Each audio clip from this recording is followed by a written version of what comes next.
स्वागत आपका MP news पर। मैं हूं निधि आपके साथ और आप देख रहे हैं एमपी न्यूज की खास पेशकश न्यूज रूम, जहां कुछ खास अपडेट्स हम आपके साथ शेयर करने वाले हैं। सबसे पहले बात करेंगे पॉलिटिकल अपडेट्स की, तो आपको बता दें कि मिशन मालवा पर है शिव ज्योति एक्सप्रेस। जी हां, हम बात कर रहे हैं शिवराज और महाराज की जोड़ी की, जो कि बदनावर, सांवेर और हाट पीपलिया में जिनका दौरा है और भाजपा की हुंकार और चुनावी शंखनाद यहां से सुनाई देने वाला है।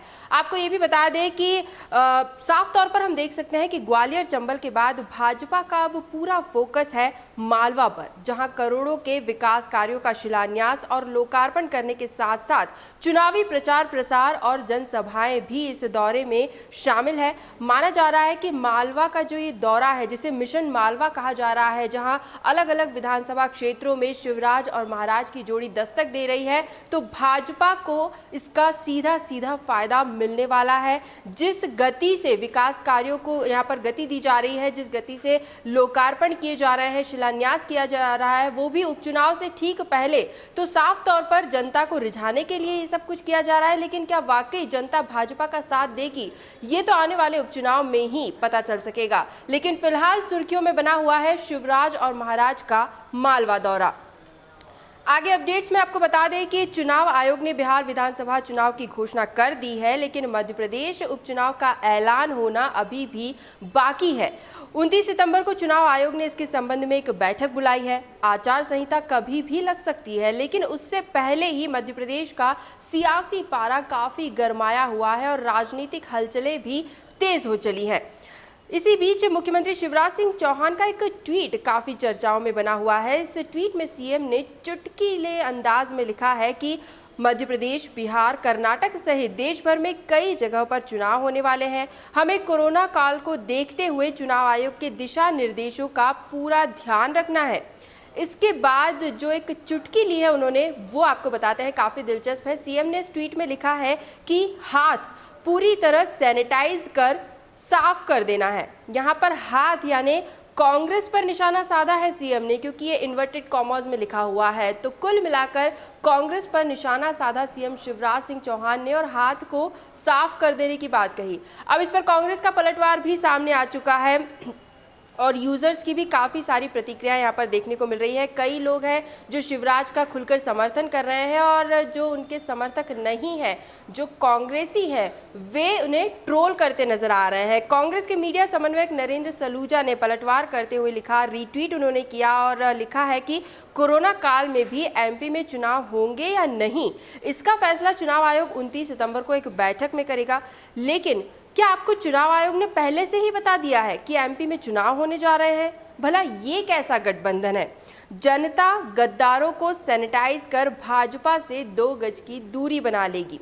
तो सोशल मीडिया पर हम देख सकते हैं कि सोशल वॉर छिड़ा हुआ है। यहाँ पर आरोप प्रत्यारोप अब सोशल मीडिया के जरिए भी लगाए जा रहे हैं और इससे कई यूजर्स और कार्यकर्ताओं की प्रतिक्रिया भी खुलकर सामने आ रही है।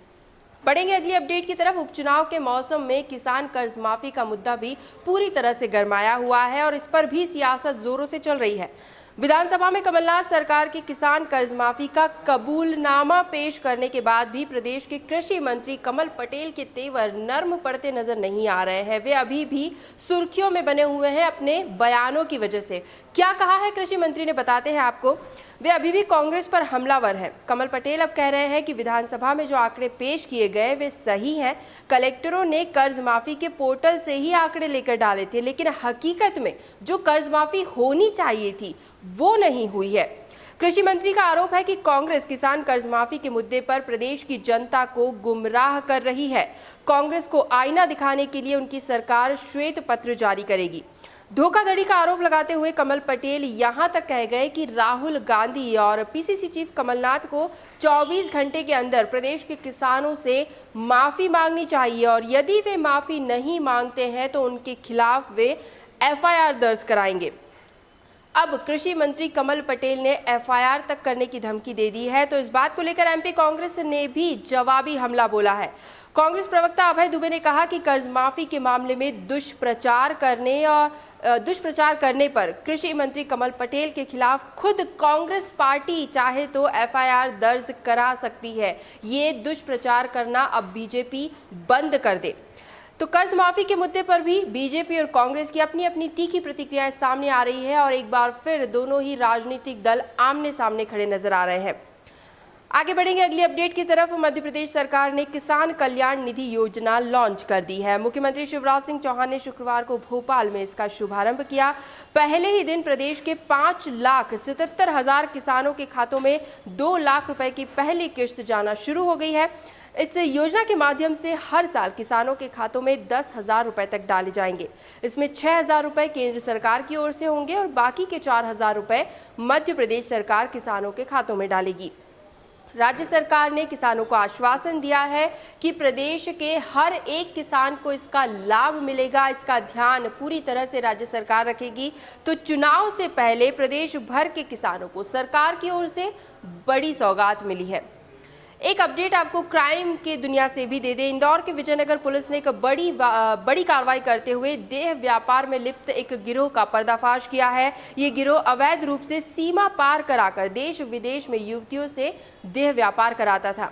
गिरोह के कब्जे से पुलिस ने 13 युवतियों को मुक्त कराया है, जिनमें कुछ नाबालिग भी शामिल थी। दरअसल 21 सितंबर को विजयनगर पुलिस को मुंबई से आई 2 मॉडल्स ने शिकायत की थी कि उन्हें काम के बहाने मुंबई से इंदौर बुलाया गया और फिर अनैतिक कार्य उनसे कराए जा रहे हैं। उन्हें फ्लैट में बंधक बनाकर रखा गया है और इस शिकायत पर पुलिस ने मामले को गंभीरता से लिया और आरोपियों को पकड़ने के लिए बाकायदा एक टीम गठित की और योजनाबद्ध तरीके से आरोपियों की गिरफ्तारी की गई है। पुलिस द्वारा कड़ी पूछताछ इन आरोपियों से की जा रही है और आशंका जताई जा रही है कि और भी कई चौंका देने वाले खुलासे हो सकते हैं। आशंका जताई जा रही है कि और भी राज्यों में इस गिरोह की पकड़ है, जहां से और भी युवतियों को इस मामले में लिप्त कराया जा सकता है। तो कुल मिलाकर अभी पूछताछ जारी है, लेकिन आरोपियों की गिरफ्तारी यहां पर हो चुकी है और एक बड़े गिरोह का पर्दाफाश किया इंदौर की विजयनगर पुलिस ने। अंत में बात करेंगे कोविड-19 की अपडेट्स को लेकर। तो मध्य प्रदेश में एक बार फिर बड़ा आंकड़ा सामने आया है। 2,227 नए मरीज, कुल 1,17,588 मरीज हो चुके हैं। 30 मरीजों की मौत हुई है कल के दिन में और कुल मौत का आंकड़ा 2,152 तक पहुंच गया है। वहीं कल के दिन की अगर हम बात करें तो 2,743 मरीज मध्य प्रदेश में स्वस्थ हुए हैं और अपने घरों को लौटे हैं। इंदौर की बात करें तो 445 नए मरीज, कुल 22,129 अब तक संक्रमित हो चुके हैं। 7 मरीजों की मौत हुई है और कुल 538 अब तक हो चुकी हैं मौतें। आगे बढ़ेंगे, पिछले 24 घंटों की अन्य जिलों की अपडेट भी आपको दे दे तो राजधानी भोपाल में 277 नए मरीज सामने आए हैं। इसी तरह ग्वालियर में 152, जबलपुर 212, खरगोन से 54 नए मरीज, उज्जैन से 26, नरसिंहपुर में 63, शहडोल 68, बैतूल में 34 नए मरीज पाए गए, विदिशा में 24 और दमोह में भी 25 नए मरीजों में कोरोना की पुष्टि हुई है। तो अलग अलग जिलों की अपडेट्स हमने आपके सामने रखी और साफ तौर पर संक्रमण अभी भी तेजी से फैल रहा है मध्य प्रदेश में। तो लोगों से यही अपील, जनता से यही अपील कि सावधान रहे, सतर्क रहे, अपनी सेहत का पूरी तरह से ख्याल रखें। एमपी न्यूज़ के न्यूज़ रूम से फिलहाल यही अपडेट्स। लगातार और भी खबरें और भी जानकारियां हम आप तक जरूर पहुंचाते रहेंगे। बस आप बने रहिए हमारे साथ, देखते रहिए एमपी न्यूज़। धन्यवाद। एमपी की नब्ज, एमपी का हाल, मध्य प्रदेश की हर खबर एमपी न्यूज़ टीवी के साथ। लगातार खबरों के लिए सब्सक्राइब करें हमारा YouTube channel MP news TV. Latest updates के लिए बेल आइकन दबाना जरा भी न भूलें।